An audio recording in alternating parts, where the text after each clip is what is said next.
सैनिक भाइयों नमस्कार। आज हम लोग OROP3 का एक नया टेबल निकला हुआ है। ESM इन्फो क्लब का तरफ से 24 तारीख को निकला हुआ है। ये नया एक टेबल है, इसका बारे में सारा जानकारी ले लेंगे। सिपाही से लेकर ऑर्डिनरी कैप्टन तक इसी टेबल में फ़ायदा ही है। कोई भी रैंक के लिए इसी में नुकसान नहीं है। पूरा माइनस में किसी को भी माइनस में नहीं गया, पूरा को भी इसमें बेनिफिट है। जो OROP3 का टेबल में इसी में निकला हुआ टेबल में पूरा रैंक के लिए बेनिफिट है। इसका बारे में एक बार जानकारी ले लेंगे। जो OROP3 में यही टेबल आने से अपना भाई लोग को पूरा को खुशी हो जाएगा। क्यों बोलने से, इसी टेबल में आकर कोई भी देखो, सिपाही से लेकर ऑर्डिनरी कैप्टन तक किसी को भी माइनस में नहीं दिखाया। पूरा रैंक के लिए इसमें बेनिफिट दिखाया हुआ है। उसी की वजह से यही टेबल आना बहुत जरूरी है। अपना भाई लोग के लिए सिपाही से लेकर ऑर्डिनरी कैप्टन तक फायदा होना चाहिए। कोई भी पे कमीशन होने से पूरा को मिलने से खुशी है। जो आधा आदमी को दे दिया, जो OROP2 में वही चला था, जो कुछ आदमी को मिला है, सिपाही से लेकर नायक तक हवलदार तक मिला है। उसके बाद नायक सूबेदार से लेकर ऑर्डिनरी कैप्टन तक कुछ आदमी को माइनस में चले गया। उसी की वजह से उनको कोई आरियर्स ही नहीं मिला था। उसी की वजह से ये टेबल आने से बहुत अच्छा है। अपना भाई लोग के लिए भी बहुत बेसिक में बढ़ोतरी भी हो सकता है। अभी हम जानकारी ले लेंगे इसी टेबल में। देखो, सिपाही सार का 17 साल दिखाया हुआ है इसमें। OROP1 में कितना बेसिक था, OROP1 के बाद जो 7th CPC 2.57 आया था उसी में कितना बेसिक है, OROP2 में कितना बेसिक है, उसके बाद OROP3 में कितना बेसिक बन सकता है, और मिनिमम मैक्सिमम भी दिया हुआ है। डिफरेंस कितना आएगा, इनका बेसिक में बढ़ोतरी कितना होगा बोलकर दिखाया हुआ। देखो, एक सिपाही के लिए 17 साल सर्विस किया हुआ सिपाही के लिए 1643 रुपीज़ का इसमें बढ़ोतरी दिखाया हुआ है। उसका बाद 19 साल सर्विस किया सिपाही सार के लिए उनका बेसिक OROP1 का दिया 2.57 बोलने से 7th CPC का भी बेसिक दिखाया हुआ है। OROP2 का भी बेसिक है। नेक्स्ट आकर OROP3 का भी बेसिक दिया हुआ है।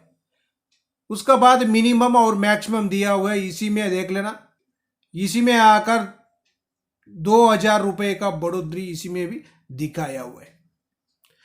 उसके बाद नायक सार का भी देखो, 17 साल उनका भी सेम है। OROP1 का बेसिक 2.57 का बेसिक, OROP2 का बेसिक, नेक्स्ट आकर OROP3 का बेसिक, उसका बाद आकर मिनिमम और मैक्सिमम देकर टोटल इनका बेसिक में कितना बढ़ोतरी होगा वो भी इसी में दिखाया हुआ है। आप लोग आराम से जानकारी ले सकता है। एक स्क्रीनशॉट ले लेना, इसी के बारे में जानकारी ले सकता है। ये आकर खाली जो ऑनलाइन में रखा हुआ है अपना भाई लोग के लिए पूरा जानकारी लेने के लिए। ये आप लोग देखने से आज ये हर एक वीडियो में, जो YouTube का वीडियो है, हर एक वीडियो में यही चार्ट हालचाल कर रहे हैं। आप लोग भी इसका बारे में जानकारी लेना बहुत जरूरी है। क्यों बोलने से, सरकार दिएगा तो वो बाद में, लेकिन ये टेबल भी सही है बोलकर अपना लिए भी जानकारी हो सकता है। इसी में देखना, हवलदार सार का भी देख सकता है। 19 साल सर्विस किया हवलदार सार का। इसी में OROP1 का बेसिक दिया हुआ है। उसका बाद 2.57 का है। उसका बाद OROP2 का बेसिक है। OROP3 का बेसिक है। मिनिमम मैक्सिमम है। इसका बेसिक में टोटल कितना बढ़ोतरी है बोलने से 1693 रुपीज़ का इनका बढ़ोतरी हो सकता है बोलकर इसी में दिखाया हुआ है। उसका बाद ऑर्डिनरी नायक सूबेदार का भी देख लेना। ऑर्डिनरी नायक सूबेदार का भी 1500 का बढ़ोतरी हो सकता है। उसका बाद इसमें ऑर्डिनरी नायक सूबेदार 2 सर्विस दिया हुआ है, 24 साल और 26 साल दोनों भी दिया हुआ है। इसी का भी जानकारी आप लोग ले सकता है। उसके बाद नायक सूबेदार सार का भी देखना, 2800 तक इनको बढ़ोतरी बेसिक में हो सकता है। उसका बाद जो सूबेदार सार है, 28 ईयर सर्विस किया हुआ सूबेदार सार का भी, इनको भी 2350 रुपीज़ का बढ़ोतरी हो सकता है बेसिक में। ये सही है, होना चाहिए, इतना तो बढ़ोतरी होना चाहिए। नहीं होने से पिछला OROP2 में क्या कर दिया, माइनस में चले गया। उसी का वजह से उनको कोई भी आरियर्स नहीं मिला।